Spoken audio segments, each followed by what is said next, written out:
Programa Terceira Via. Apresentação: Aristides Ataíde.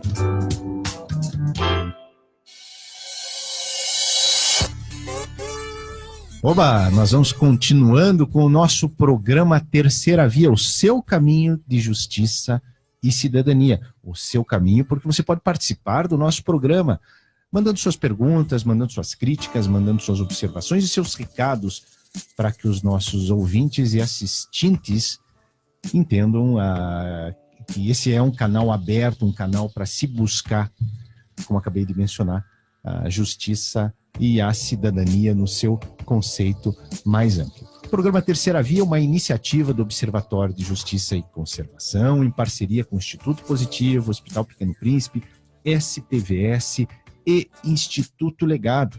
E como em toda quinta-feira, nós vamos conversar com o professor Fábio Viseu, professor do curso de Administração da Universidade Positivo, com o seu quadro Carreira Engajada.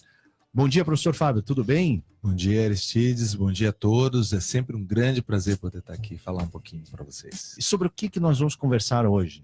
Então, tem um tema, inclusive, a sugestão sua, Aristides, para a gente falar um pouquinho da relação entre a nossa carreira, né, a nossa trajetória profissional com a política. Ah, perfeito, fantástico. Então, eu acho que é uma coisa cada vez mais evidente hoje, né, cada vez mais presente na vida das pessoas, e que a gente tem que entender que essa necessidade de entender a política, ou mesmo até de alguma forma se engajar na política, e aí a gente vai tentar falar um pouquinho do conceito de política um pouco mais amplo, né?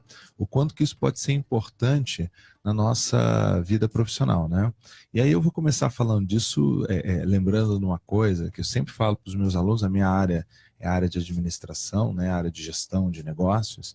E os meus alunos me perguntam assim: professor, por que você fica perguntando essas coisas que aconteceram, né, na vida política, no contexto político-econômico? Por que você fica perguntando essas coisas, falando que a gente tinha que estar sabendo das notícias e tal? Eu falei assim: olha, porque tudo isso tem uma relação direta no seu trabalho. Nós não vamos falar sobre carreiras políticas, né? Não. Carreira, de modo geral, e a vida política. Você me contando isso me lembrou um episódio que eu vivi com o meu filho mais novo. Eu, obviamente, estava dando uma bronca no meu guri, e ele falou assim: papai, você fica só que... E ele tinha aprontado alguma, como também é muito usual, e ele disse: papai, você fica só sabendo tudo? Pois é. Fica só sabendo, né? Mas é bom a gente saber, assim, pelo menos do contexto, né, da vida política, porque a gente vive isso é uma coisa muito importante para a gente entender, né, que eu acho que isso faz parte da própria compreensão do mundo, das consequências de eventos, né, na nossa vida, mas também da contribuição que a gente pode dar ao mundo também, mesmo que dentro dos nossos limites de atuação, para que as coisas mudem. Né? Então, assim, o mundo ele é extremamente conectado, né, e relacionado. Então, tudo que acontece dentro do contexto social amplo, né, acaba tendo um impacto na nossa vida, mais dia, menos dia. Né? Então, a gente, às vezes, vê uma determinada situação, fala assim: você não tem nada a ver comigo, né? Dá algum tempo, acontece alguma coisa que eu falo assim: puxa, mas isso aqui mudou muito a minha vida. E você vai ver, teve uma conexão com aquele evento, alguma relação, porque é aquela lógica sistêmica, né? Certo, claro. Uma coisa desencadeia a outra, que desencadeia a outra, que desencadeia a outra, até chegar na tua esfera. É o bater de asas da borboleta. Da borboleta, exatamente, né? Da máxima lá da teoria do caos, e que é uma visão sistêmica, né? Quer dizer, quando algo acontece, pode parecer pequeno num primeiro momento, mas aquilo vai gerar uma série de consequências por conta, né, dos efeitos daquilo. Claro, a dimensão política acaba tendo um certo relevo, um certo destaque nesse contexto, porque a política, ela é uma esfera de engajamento público, né? Lembrando que público é todo o contexto, todo o ambiente em que nós temos que nos relacionar com outras pessoas de forma civilizada. Então, o contexto público seria né, a alteridade ao contexto privado. Né? Então, tudo que não é da nossa vida privada acaba sendo num contexto público. Então, contexto público não é somente, né, onde eu estou numa esfera eminentemente pública, não é repartição pública, não é numa situação oficial, pública, né? Quando eu estou em algum lugar fazendo alguma coisa assim para o governo, para o Estado, né?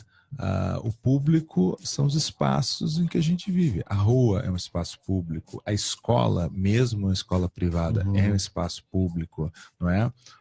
Quando eu vou na balada, numa casa noturna, é um espaço público. Então, assim, e aí o contexto, a organização desse espaço público, ela é tomada pela vida política.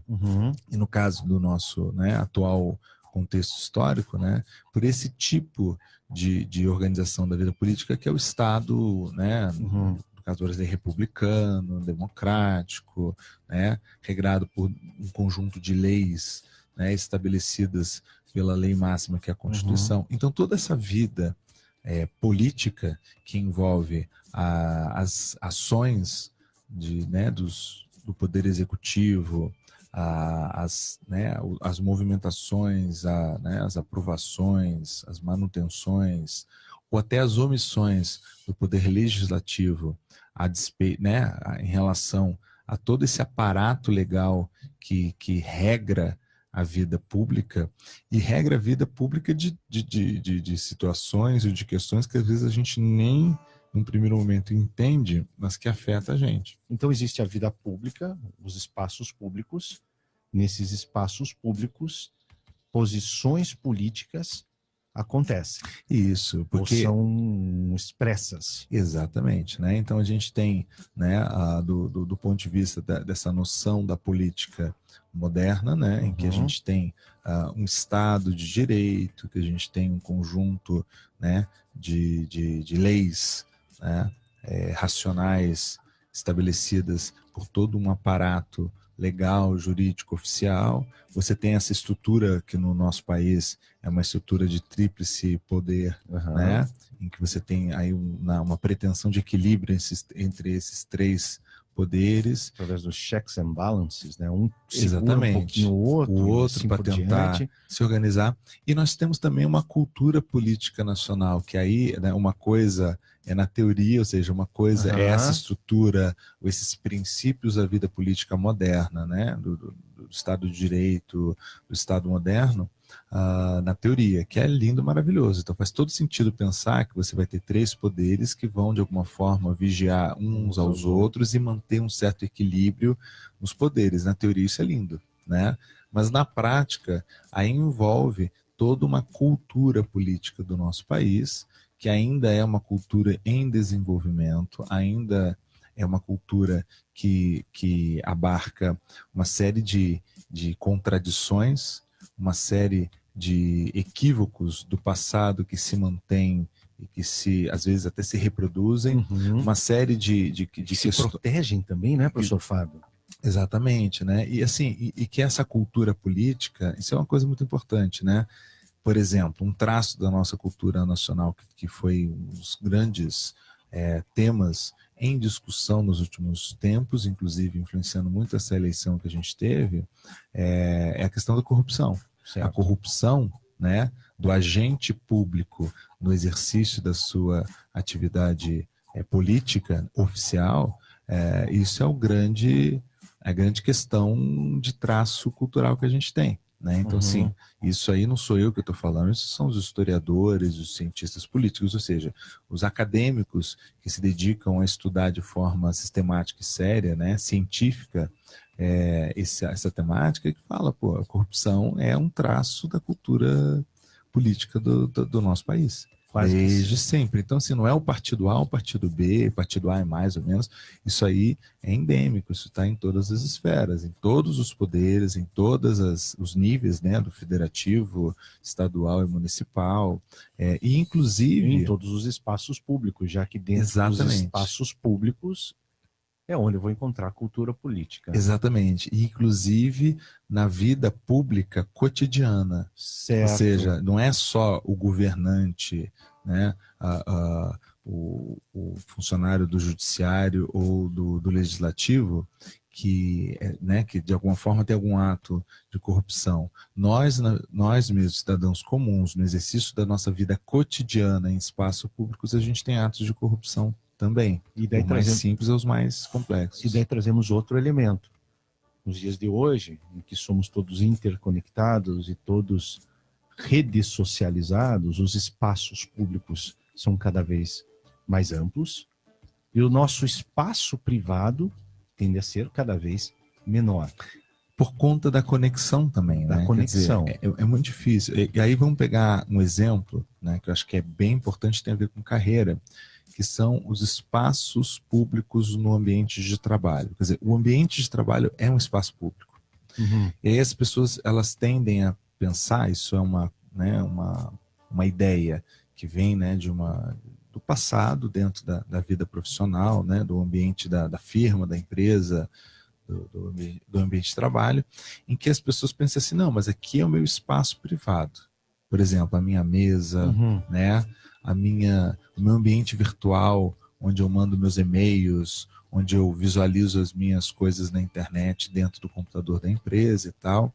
E a gente esquece que tudo está conectado e que há uma dimensão pública ali também. Você não sei se chegou a escutar, agora mesmo, veja que super coincidência, oportuna coincidência, José Lázaro falando sobre as políticas de e-mail inexistentes no Brasil. Sim. E que fora do Brasil, em alguns países onde a transparência já é uma realidade mais antiga, você pode solicitar todos os e-mails trocados, valendo-se o agente público daquele endereço de e-mail público. Sim. É o que tem todo o sentido, afinal de contas é... Exatamente. E dentro das empresas isso já acontece, né? Certo. Quer dizer, as empresas, quando elas adotam políticas, né, muito transparentes e muito claras dentro dos seus contratos de trabalho, né, dos seus códigos de conduta profissional internos, elas deixam muito claro, olha, o seu espaço de trabalho, no seu horário de trabalho, seja o espaço físico ou espaço virtual, ele pode ser vigiado, controlado. Não para poder saber se a pessoa está trabalhando, só é claro que isso às vezes acaba acontecendo porque são pessoas do outro lado controlando. Então, assim, a regra, ela pode ser utilizada de forma realmente além do limite, né? Do limite, assim, do razoável. Mas porque são pessoas que se utilizam, né? Mas, assim, essa regra de ser público, qualquer tipo de informação que circula, por exemplo, numa intranet, no ambiente né, de uma rede profissional, no e-mail oficial que você utiliza dentro da sua empresa e mesmo no ambiente físico, né, que você está lá trabalhando, isso é para preservar o bem público. Claro. As pessoas não entendem isso. Então, por exemplo, por que eu tenho que ficar, às vezes, colocando câmeras dentro do ambiente de trabalho? É para vigiar se o meu funcionário está trabalhando, porque eles querem. Isso é uma ideia que se tem, né? Mas, na verdade, você está preservando o espaço público para não ter nenhum risco, né, de uma ação inadequada, indevida no ambiente público e, aliás, juridicamente, sob responsabilidade dos dirigentes daquela organização.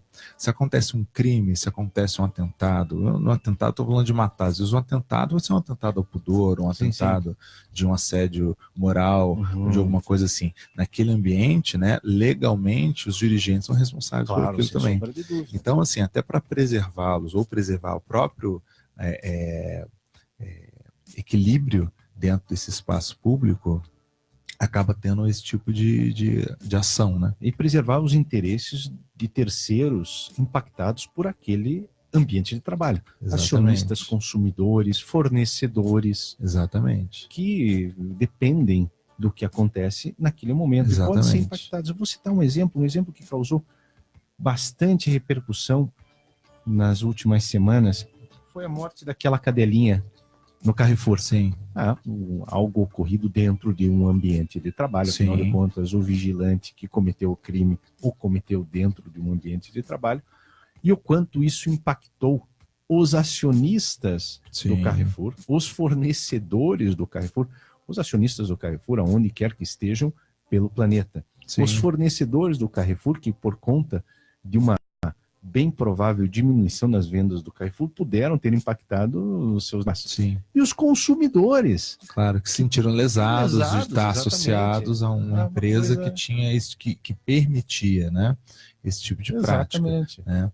Exatamente, isso acontece e é uma garantia que a gente tem também para isso. Acontece em vários casos. Eu lembro de uma outra oportunidade aqui também no Terceira Via, que a gente comentou na época da Copa, daquele evento de um funcionário de uma companhia aérea que foi flagrado na rede social fazendo uma ação, né, misógina na Copa, né, com amigos. Veja, ele estava de férias, ele estava com os amigos dele e filmaram ele com uma ação nitidamente misógina com uma torcedora russa. Exatamente, com lá palavras, forçando a... gerou uma repercussão. Exatamente. E aí o que a companhia aérea fez? Ela se viu no direito de demiti-lo. Claro. Né? Aí as pessoas dizem, não, foi muito radical, isso aí é falso moralismo. As pessoas ficam falando, não, não é. Isso é a consciência que o espaço público, ele é amplo, como você mesmo colocou, Aristides, né? Hoje cada vez menos a gente tem essa privacidade nesses ambientes. Quer dizer, o ambiente virtual, por essência, é um espaço público. E aí a empresa pensou, poxa, eu não quero uma pessoa nitidamente associada a uma imagem, a um valor que é nitidamente contrário à minha empresa, eu não quero essa associação. Né? Então eu me dou o direito, claro, assim, qualquer empresa tem o direito de demitir pagando os direitos, qualquer pessoa. Né? Não foi uma demissão por justa causa, foi uma demissão, né, por parte da empresa, pagando os direitos a todos eles, e qualquer empresa tem esse direito. Eu né? até entendo que poderia ser por justa causa. O problema é que a forma como a justiça do trabalho interpreta a justa causa tende a criar um risco tão grande ao empregador. Sim. Que faz com que o empregador opte por um caminho mais seguro, ainda que não correto.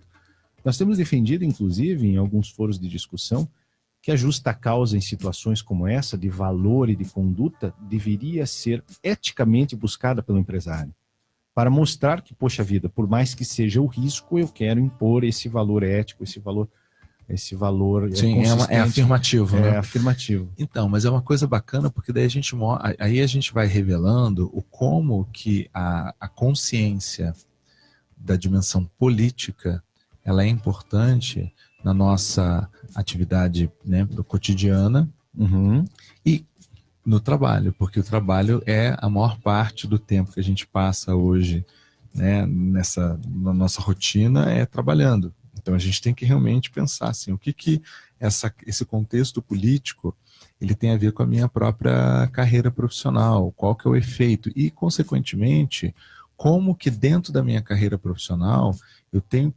que também ter algumas ações, algumas atitudes relacionadas à vida política. Né? Então esse exemplo é muito importante, quer dizer, a pergunta que a gente tem que se fazer, né? Quais são os grandes debates políticos, por exemplo, em relação a valores? Né? Então, hoje se discute muito essa questão das minorias, né? Que a gente tem que dar atenção às minorias. Aí as pessoas falam assim, mas o que é minoria? Não sei o que é minoria. Se é minoria, não tem que dar atenção, quer dizer, não entendendo o conceito, não entendendo. Mas aí que vai a dica para o ouvinte. Se isso é um debate que está sendo discutido, que está sendo tratado na esfera política, isso vai afetar a sua carreira profissional.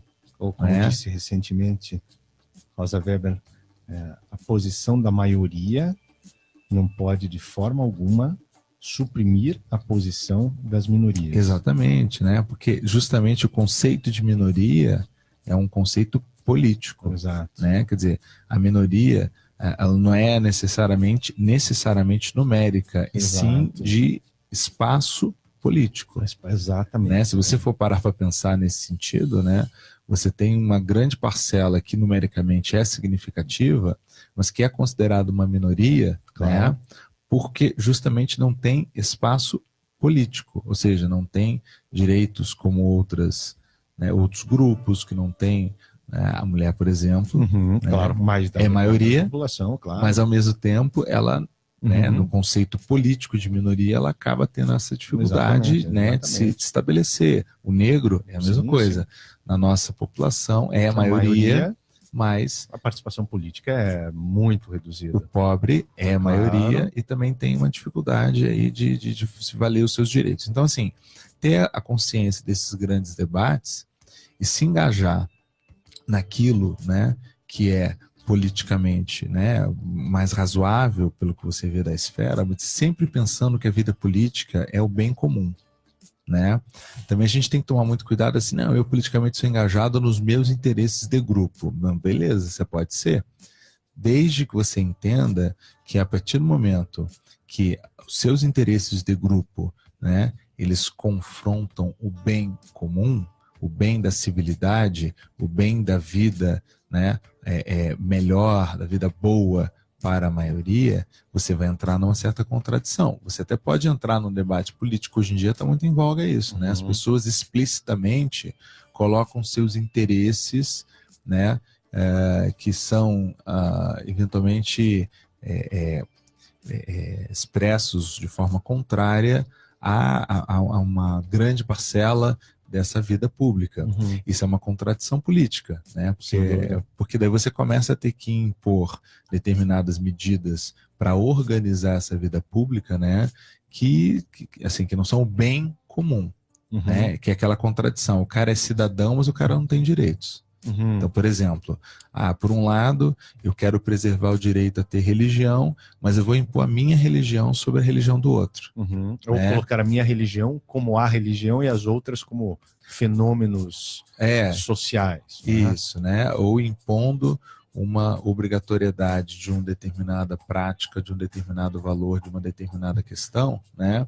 Que podem realmente ferir interesses comuns, interesses já debatidos, discutidos, estabelecidos, ou que a gente olha para outros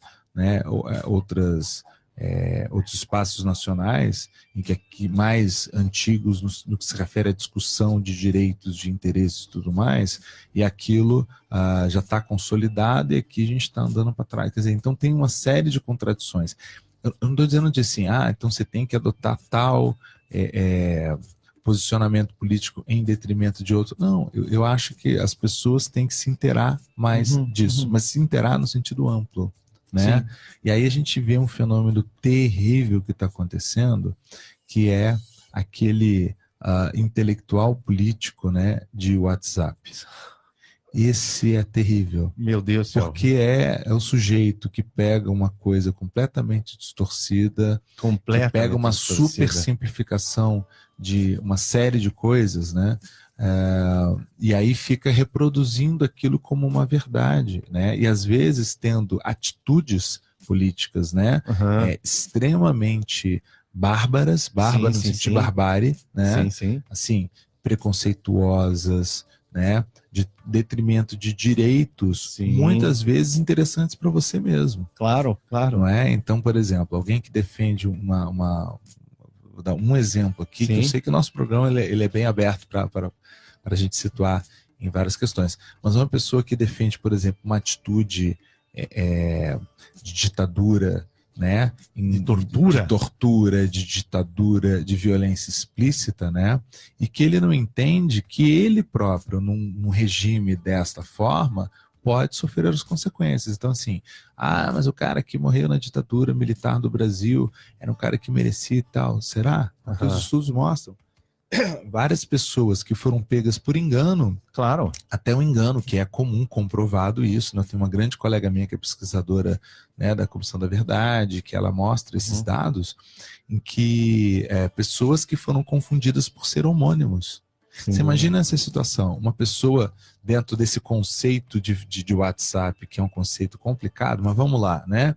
Pessoa de bem, não é? Que tinha lá, pagava seus impostos, não tinha nenhum tipo de atitude política contrária ao regime, né, ditador e tal, só que é um homônimo de um cara lá suspeito. E por ser um homônimo, vão lá na casa dele, sequestram ele, torturam ele, matam ele, acabam, destroem a família dele. Porque alguém cometeu um erro, porque ele era um homônimo.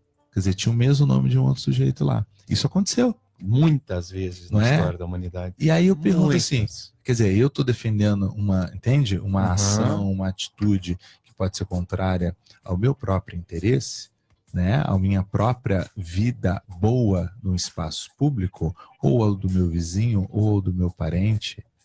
Percebe? Então, assim, a gente vive em contradição quando a gente acaba supersimplificando isso. Então, eu acho que é fundamental as pessoas terem consciência de que é uma responsabilidade cívica se interar, mas se interar de forma consciente e responsável.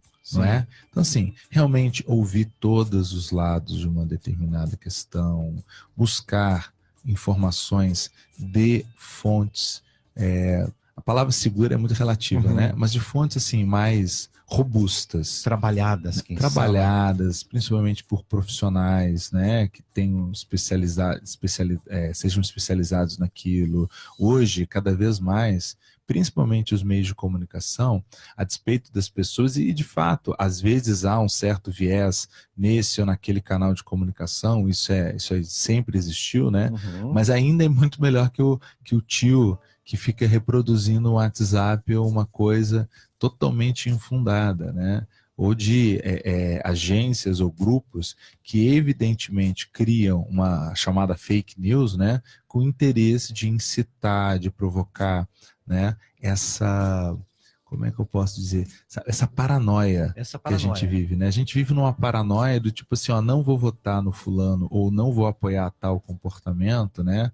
Porque isso aí é a volta de tal coisa. Eles pegam aquele direito mais consolidado que existe, né? Vão acabar com isso, não é? Ou jargões, como um jargão que tem sido repetido e que, na minha opinião, dos jargões mais absurdamente impensados de todos. Direitos humanos somente para humanos direitos. Exatamente, que é uma contradição. Uma contradição à universalidade dos direitos humanos, é você impor um juízo, afinal de contas, quem serão os direitos e os não direitos. Quem determina o que é certo, né, em termos de reto de comportamento. Exatamente, né? E você se colocar cedendo os seus direitos ao repetir esse jargão, porque afinal de contas os direitos humanos nos protegem contra o Estado. Sim. É o direito mais amplo e protetivo que pode existir a todos. E a pessoa precisa conhecer, a gente fez agora, né, teve aniversário dos 70 anos, 70 anos, da proclamação né, dos direitos humanos, que as pessoas não conhecem a história. Né? Quer dizer, esse movimento ele vai acontecer após a Segunda Guerra Mundial e após a descoberta, né, das atrocidades de guerra. E a gente não está falando das atrocidades de guerra só no que se refere ao ato bélico, não é? Ou seja, a guerra em si, ao fronte da guerra, que realmente tiveram também atrocidades. E que também foi a partir disso que as pessoas começaram a perceber o seguinte, olha, que tipo de atitude é permitida dentro de uma situação de guerra? Porque até isso tem que ser, claro, né? Aí se fala de crimes de guerra. Ou entra em outro jargão ainda, um jargão muito repetido nesta última campanha, quando eu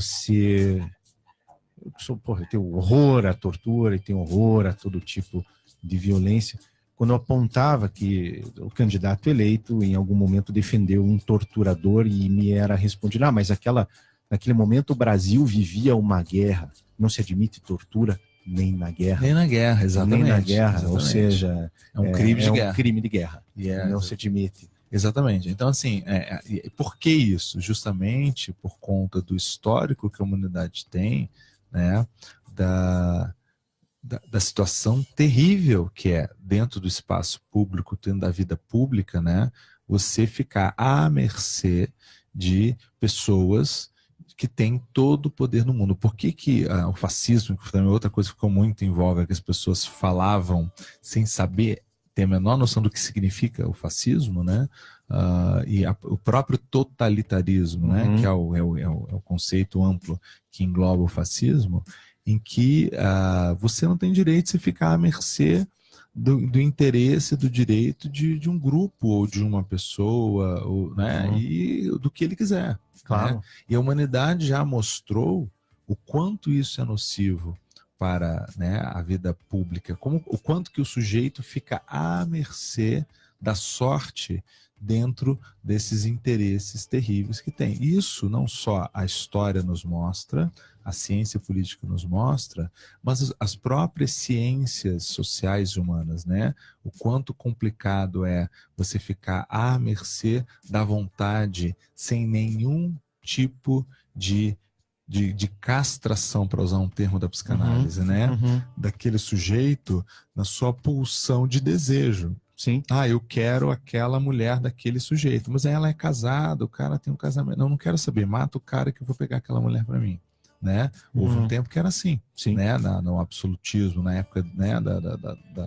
Das monarquias, dos monarcas que tudo podiam, eles faziam exatamente isso, né? Porque o cara tinha lá uma vontade, uma tara por uma pessoa, e aquela pessoa vivia lá numa família feliz e tal, o cara simplesmente atendia o desejo, a pulsão dele. Por quê? Porque não existia lei, limite sobre aquela pessoa. A gente passou, enquanto humanidade, a viver numa situação em que passa a ter, está longe de ser o ideal, mas que passa a ter princípios e fundamentos dessa vida pública, né, desse Estado moderno, que preservam contra esse tipo de coisa, e tantas outras coisas quantas existem, né? Só que a gente não olha para a história, porque a gente não olha para o conhecimento, para os debates, né? Outra coisa que foi muito em voga, que está ainda muito em voga, que é um grande desafio, que aliás é um dos assuntos muito importantes que tem aqui no Terceira Via, é essa ideia falsa, não é? E super simplista, né? De dizer que a ecologia, o ecologismo, ele é contra o desenvolvimento econômico, emprego e essas coisas todas, né? Isso é muito comum. Eu escuto isso, sinceramente, dezenas de vezes toda semana. Então, e isso é o quê? É justamente uma ignorância política de entender a complexidade do problema ecológico. E econômico. E econômico, exatamente. Claro. Primeiro, é a associação, né, que existe direta entre o bem e o equilíbrio econômico da maioria. É isso que as pessoas não entendem. Que quando você está defendendo, não, tem que liberar, tem que facilitar e tal, você está favorecendo minorias, não no sentido agora político, mas no sentido numérico mesmo, sim, né? Sim. Quer dizer, você tá favorecendo meia dúzia de empresários que já são ricos e que querem ser bem mais ricos nos seus projetos, não é? Para o mal-estar da grande maioria da humanidade, porque o problema ecológico, o problema climático, por exemplo, que é um dos problemas ecológicos, né? Eles afetam a todos na humanidade. Pouca gente sabe disso, mas toda a discussão política, diplomática sobre a questão ecológica vai surgir na década de 70, em Estocolmo, quando os países perceberam o seguinte: eu não quero saber qual que é o problema da Alemanha ou do país tal sobre isso aqui, porque isso aí é a soberania nacional deles, né? Só que daí começou a acontecer coisas como chuvas ácidas, a poluição dos rios, né, pelas indústrias daquele país, e que isso tudo afetava e não tinha como saber, poxa, veio lá uma chuva ácida de um país lá, de uma fábrica que está poluindo lá, só que veio aqui pelo vento no meu país e está fazendo um estrago. Se a gente não começar a debater isso numa esfera diplomática internacional, a humanidade está prejudicada. Então foi pelo interesse econômico também que as pessoas começaram a se preocupar, e aí começaram a colocar, olha, a gente precisa colocar um freio nisso, e jamais precisamos acabar com a economia e o bem-estar que é o que a vida econômica e que o processo econômico garante. Não, a gente precisa colocar um limite sério, porque senão não vai ter vida e não vai ter economia. E outra coisa que muito poucas pessoas percebem é que as vantagens que chegam a essa minoria numérica, voltemos a frisar, não implicam que essa minoria numérica arque com as desvantagens, com o preço de empreendimentos socio- e ambientalmente irresponsáveis. Sim. Pegando o exemplo, o que se pretende construir no litoral do nosso estado do Paraná? A faixa de infraestrutura, que eu insisto em chamar de estrada da destruição, e um porto privado. Obviamente, os empreendedores vão obter algum tipo, caso isso venha se concretizar, de vantagem financeira e econômica. As desvantagens econômicas que passam pela destruição do potencial turístico da Ilha do Mel, por exemplo, que passam pela alteração completa dos ecossistemas, que passam pela impossibilidade de pagamento por serviços ambientais associados àquelas áreas florestadas, não serão pagos por estes empreendedores, mas Sim. serão arcados pela população. Sim. A população que não vai mais poder contar com a Ilha do Mel, não vai mais poder pescar no estuário, não vai mais poder contemplar aquela natureza belíssima. O preço é pago pela população, Sim. pelo bem comum. Sim. E aí a gente acaba trazendo à tona o grande princípio que tem nessa lógica de vida pública, né? E como que a vida pública afeta a nossa vida, a nossa trajetória profissional, a nossa vida privada, nosso cotidiano, que o princípio fundamental da política e o princípio fundamental da vida pública é o bem comum. Esse é o conceito, né?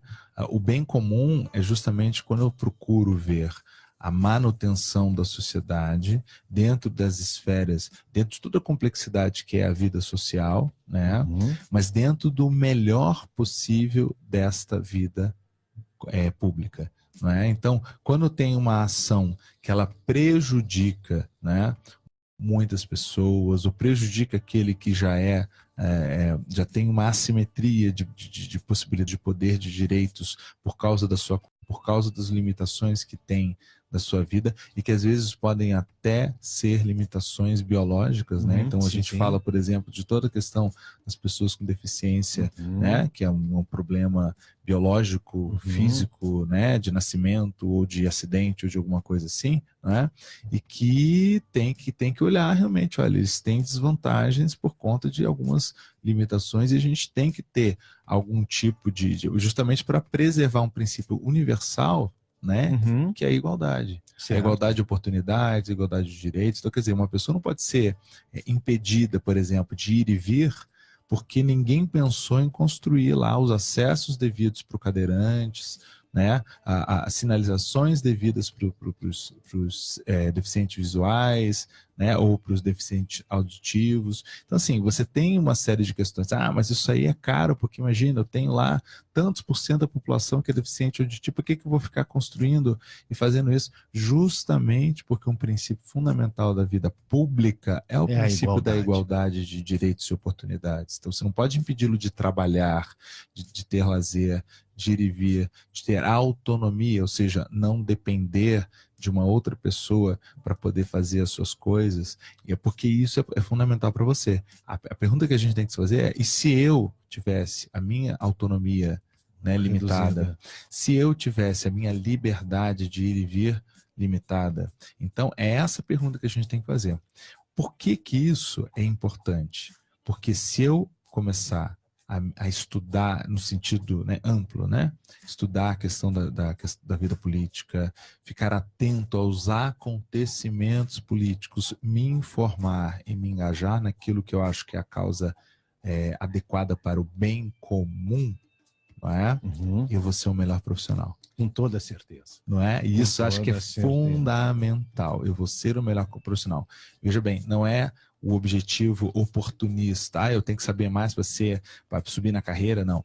Não pense assim. Você tem que saber mais para ter uma vida melhor, para ter uma vida mais feliz.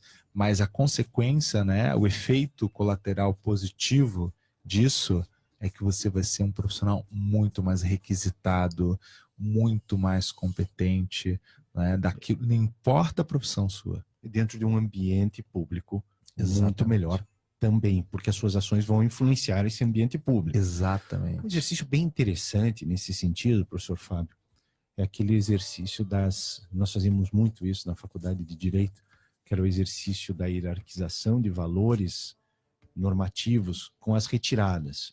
Então, o que você influencia determinada sociedade ao retirar, por exemplo, uma norma simples. Não abra a porta. Pode ser. Uma norma um pouco mais ampla. Não invada a privacidade de alguém. Ou qual o efeito quando você retira o princípio da igualdade e sabe? Então, ao retirar a questão principiológica, ao retirar, usando o nosso exemplo, os nossos direitos fundamentais, nós estamos criando uma desestruturação social muitas vezes irreparável. Sim. Irreparável. Quando nós podemos corrigir, cerceando sim, interesses de grupos ou de poucas pessoas. Né? Ou interesses que são contrários a esses princípios, esses direitos, claro, que são exatamente. Gerais, né? Isso é uma coisa que eu acho que as pessoas poderiam estudar mais. Eu acho que assim, é uma pena a gente ver, por exemplo, nos cursos profissionais, cada vez mais eles reduzindo disciplinas como filosofia, ciência política, não é? Eu acho que era sociologia, teoria geral do Estado. Teoria geral do Estado. Poxa vida, isso é de uma tristeza. Não é? As faculdades, eu não sei se você sabe, mas o Brasil possui mais cursos de direito do que o resto do mundo. Olha! E a maioria desses cursos de direito tem se tornado cursos para concursos. Ou seja, todas aquelas questões maiores que levam à reflexão sociopolítica e jurídica têm sido deixadas de lado. Que pena. É uma pena, uma tristeza para os professores de direito perceber, quando você tenta falar sobre teoria geral do Estado, contrato social, teorias democráticas, que o interesse dos alunos não é a culpa do aluno, é a culpa de uma pressão, de uma necessidade imposta. Qual a pergunta que vai cair no concurso para essa? Isso é uma tristeza. E aí eu lembrei de uma coisa que eu acho que também é uma coisa difícil, tá, Aristides? Mas é uma coisa que eu acho que é importante, né? Tem um grande pensador, né, que é o Milton Santos, né, geógrafo, um dos maiores do mundo, né? Então, o Milton Santos está para a área de geografia como um todo, em termos mundiais, assim como está Paulo Freire para a pedagogia, que é considerado talvez o pedagogo mais influente do mundo, né? E o Milton Santos falava o seguinte: o grande problema da sociedade brasileira, principalmente da classe média brasileira, é que ela não quer ter direitos, ela quer ter privilégios. Sim. E isso atrasa a nossa vida pública enormemente. Exatamente. Os privilégios, e esses privilégios que surgem em detrimento de direitos de outras pessoas. É estar na frente da fila, é estar na melhor cadeira, é estar no lugar mais bacana, na festa mais bonita. É o PIB, é o perfeito idiota brasileiro, que já foi retratado inúmeras vezes e que contribui tanto para o nosso atraso nacional e social. Exatamente. Isso é uma coisa terrível e eu acho assim, é um exercício, né, Aristides? Sem dúvida. Da gente tentar, porque assim, em maior ou em menor medida, a gente acaba incorrendo sempre numa falha nessa questão, né? De olhar para o bem público, para olhar para o meu espaço. A despeito que às vezes, ao olhar para o bem público, eu tenho que às vezes, não vou dizer me prejudicar, né? Mas limitar um pouco o meu interesse, ou o meu... É o exemplo clássico do trânsito, né? Sem dúvida. Eu estou atrasado, chegar atrasado naquela reunião vai me comprometer, mas eu tenho que seguir as leis de trânsito. Sem dúvida. Porque eu furar um sinal, eu posso estar causando um mal à própria estrutura, né, social e à outra pessoa. Professor Fábio, eu quero agradecer muito as suas lições aqui no nosso programa Terceira Via. Claro, é sempre um prazer. Nós sempre aprendemos muito e sempre ficamos com aquele gostinho de fazer algo melhor pela nossa sociedade. Com certeza. Chegamos ao fim do nosso programa. Na quinta-feira tem mais conversas sobre carreiras engajadas. Isso mesmo. Um abraço aos nossos ouvintes, um abraço aos nossos assistentes e até terça-feira que vem.